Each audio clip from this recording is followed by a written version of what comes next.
Hello and welcome to CTV News across Canada for Tuesday, December 30th. We've got the top local stories from coast to coast, stories that affect you and the country. Thanks for joining us. Taillights disappear into the blur of snow on this Kitchener road as drivers navigate this latest winter storm and everything with it. First, it was the freezing rain that iced windshields and left thousands of Hydro customers in the dark. Approximately at 5:15 last night, the power went out. It did not come back on in our area until 2:46 this morning. It was very eerie. I didn't sleep. The storm knocking out power at the odd Sunday during the Kitchener Rangers game. We were just watching the game and all of a sudden it went totally dark.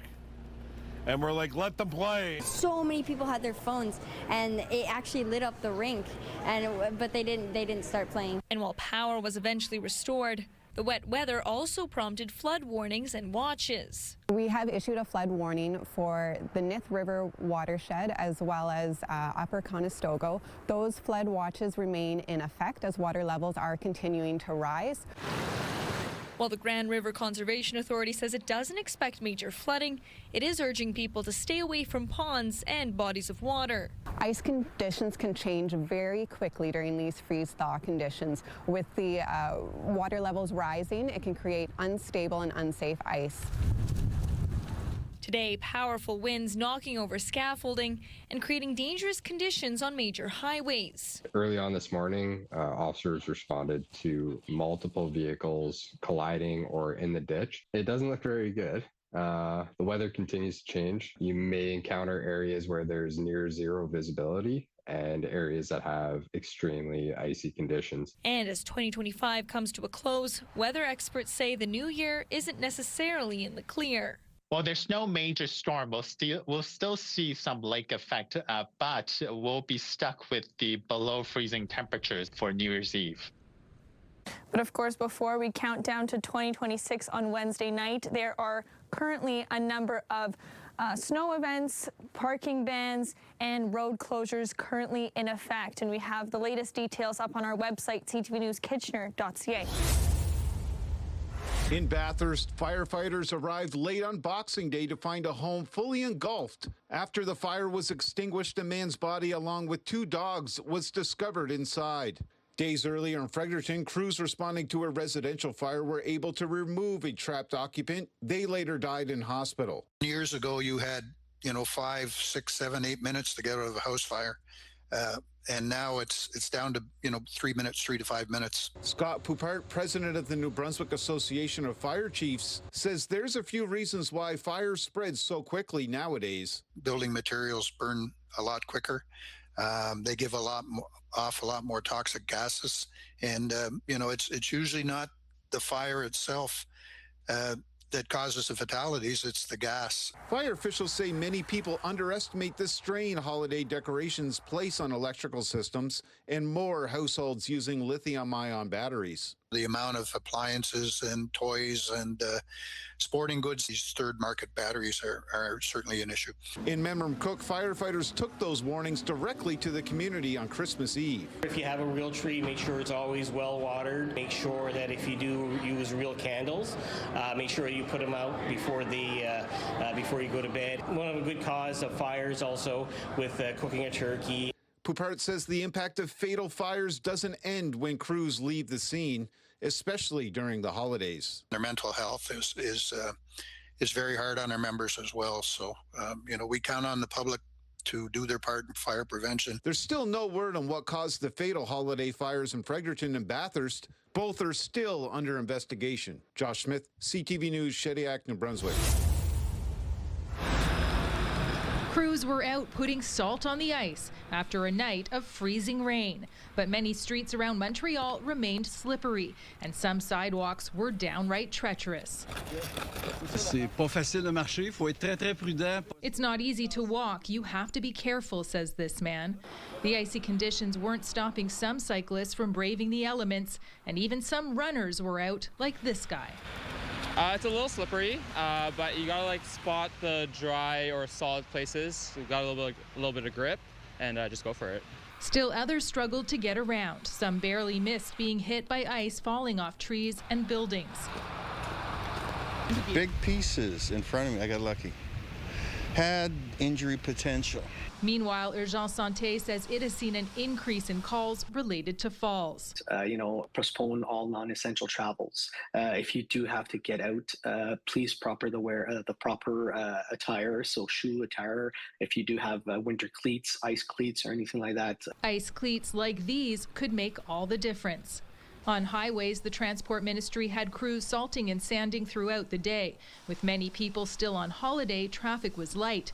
But the ministry warns drivers should be cautious as conditions evolve. You might be going to smooth conditions to icy conditions, and you might be surprised by that. So you really want to slow down tonight for the next couple hours until tomorrow. You want to make sure that you'll have more time to brake if you have to. Because it's not over yet. With temperatures dropping and a wind warning, things could get worse before they get better.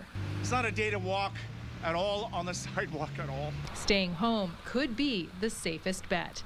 Angela McKenzie, CTV News. Great news for the Barrie Food Bank. It exceeded its two main holiday season goals, raising more than $1.6 million and collecting over 500,000 pounds of food. But we not only met, but we exceeded that goal by a large margin. 8,100 people rely on the food bank every month in Barrie, 38% of them children. Working families have seen the biggest increase in assistance. A successful holiday campaign does more than just feed people at Christmas. We can now plan for 2026 with certainty as opposed to instability. We can stock our shelves. We can plan ahead. With the cost of living and food skyrocketing, Canada's Grocery Code of Conduct is just days away from taking effect.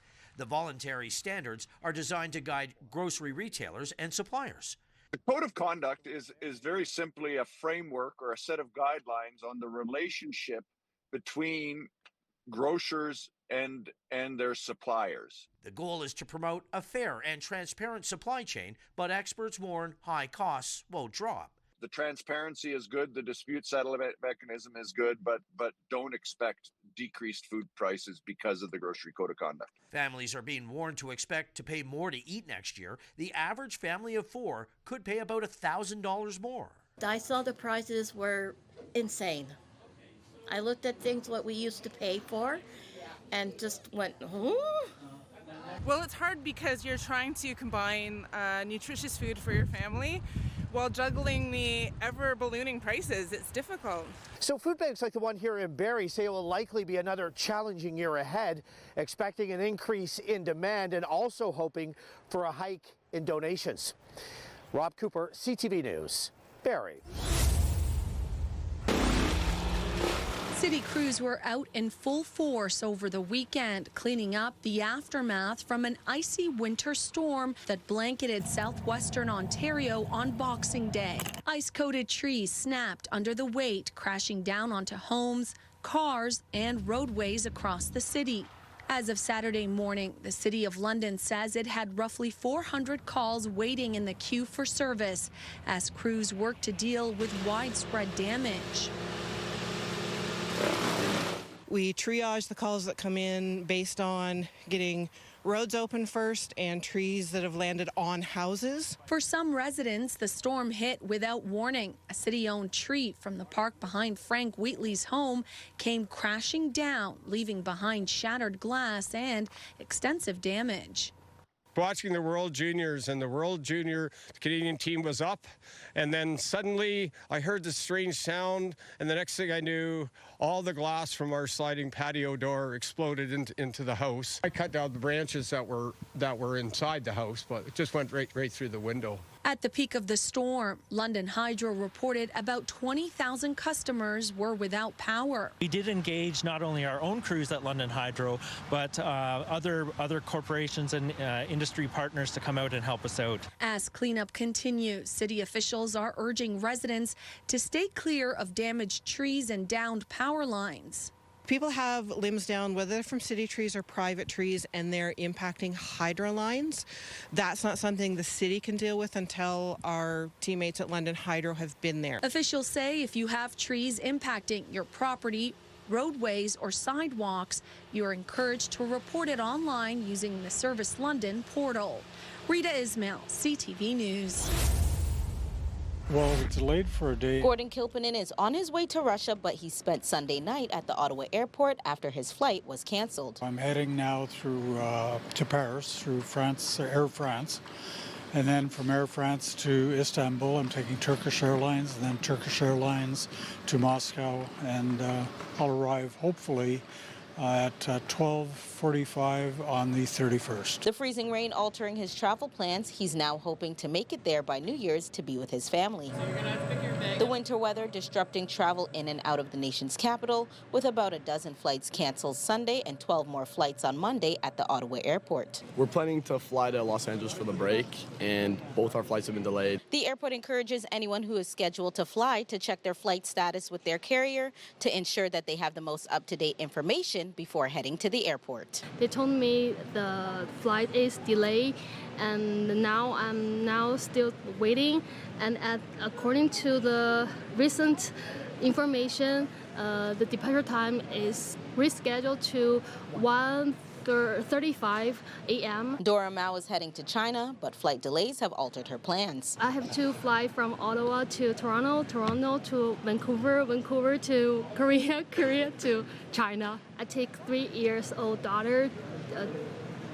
I think this is very not convenient. And from the air to the tracks, Via Rail is also warning customers to expect delays and cancellations due to the weather. Despite the delays, travelers remaining hopeful. I'm keeping my fingers crossed. The weather looks like it's lifting, and I don't see any other cancellations.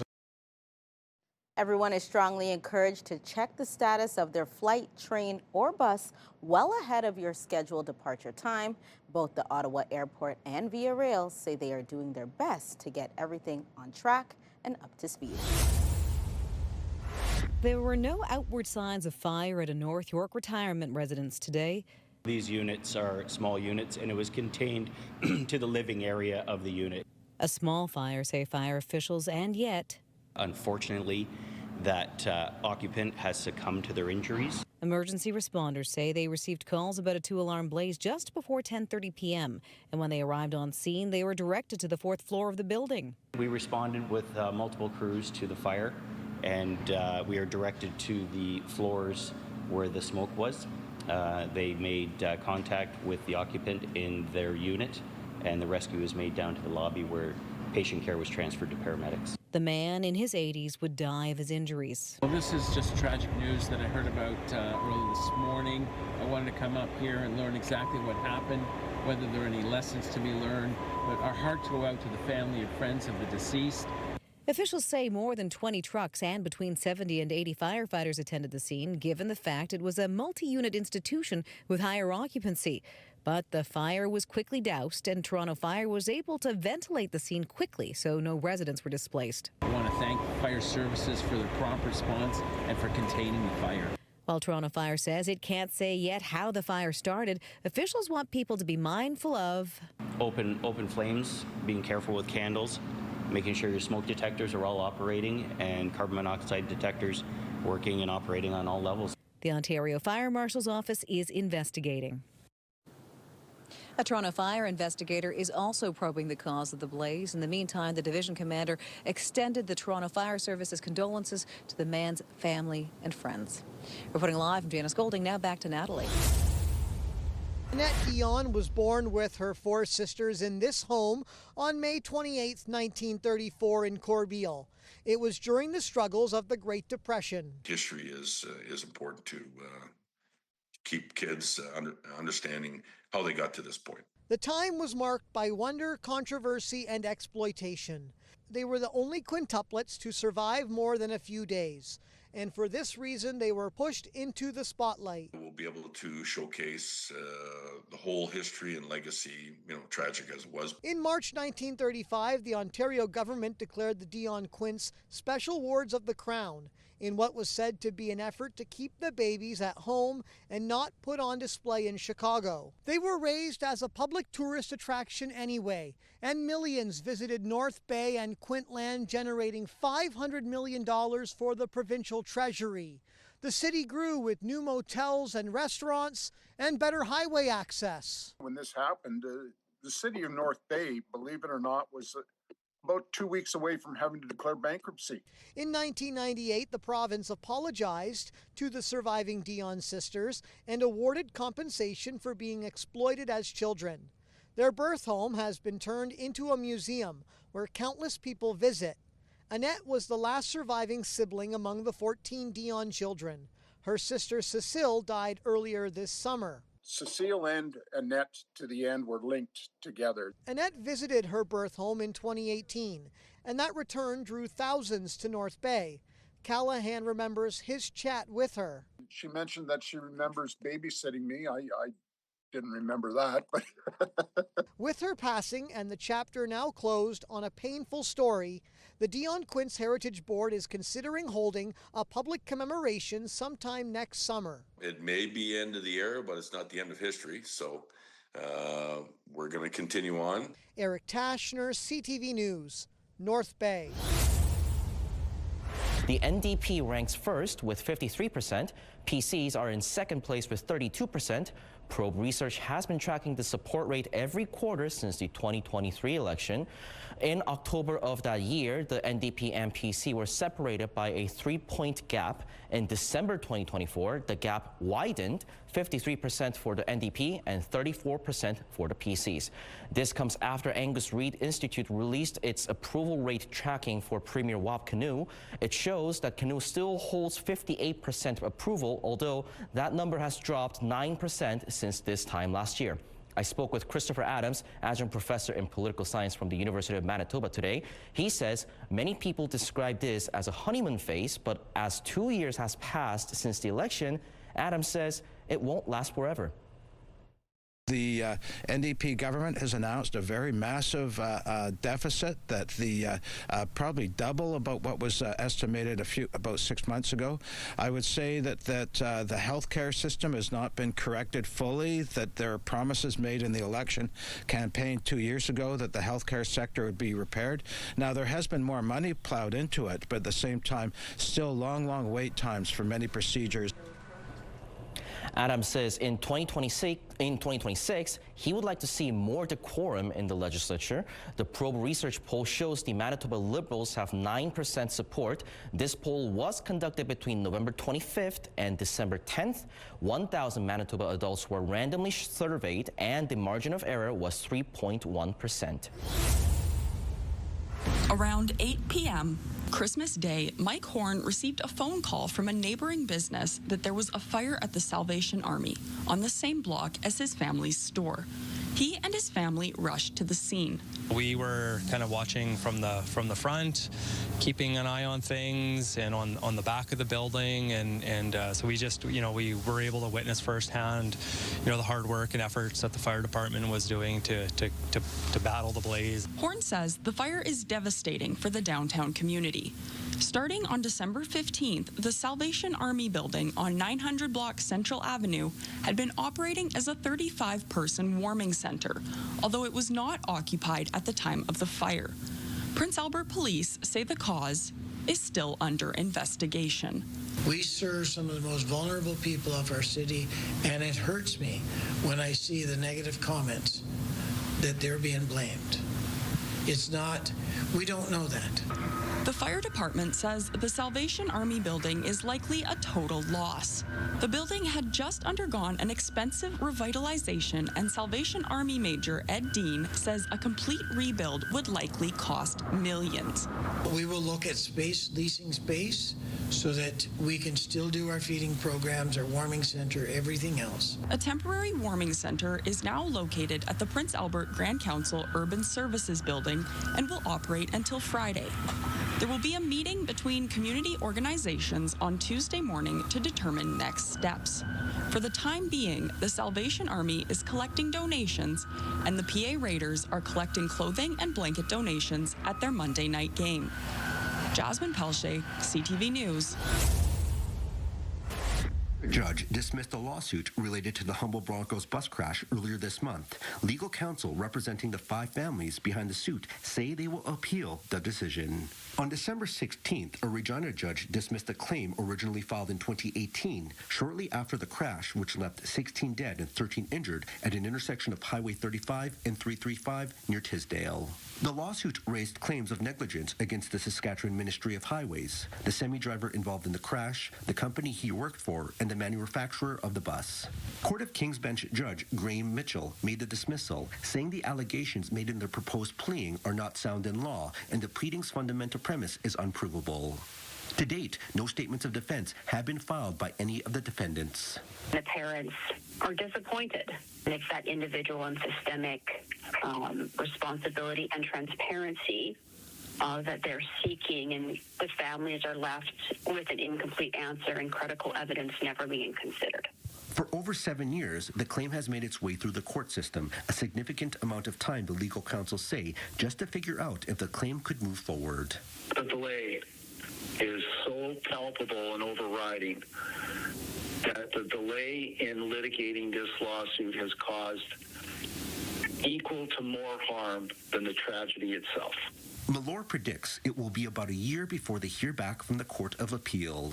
This case has never been about money. It's never been about compensation. It's always been about whether or not the government is going to be held accountable. Accountability can lead to safer roads, because without it, there's no incentive for change. The government of Saskatchewan says it respects the court's decision, but will not provide further comment as the matter remains before the court. Mick Fable, CTV News, Regina.